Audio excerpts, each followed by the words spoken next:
Saul, the first king of Israel.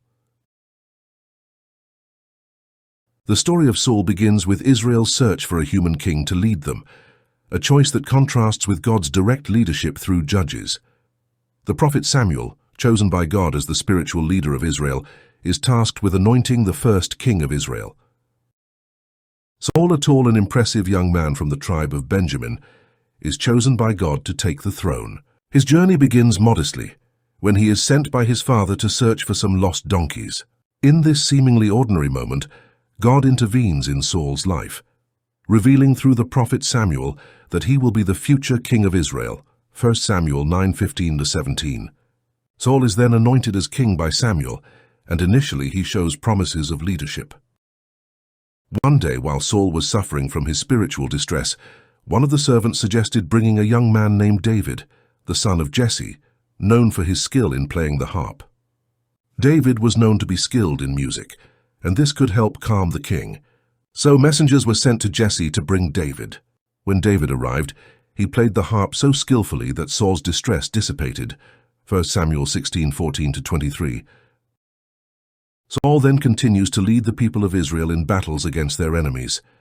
However, as his reign progresses, he is haunted by internal struggles and family conflicts that test his faith and leadership abilities. One of the decisive moments in Saul's life occurs when he disobeys God's instructions in a battle against the Amalekites, sparing King Agag and the best of the livestock and sheep as plunder. This disobedience results in God rejecting Saul as king of Israel. 1 Samuel 15:10-23. David gains prominence by defeating the Philistine giant Goliath with a sling and a stone. 1 Samuel 17. This victory causes David to be celebrated as a national hero, arousing envy and jealousy in Saul.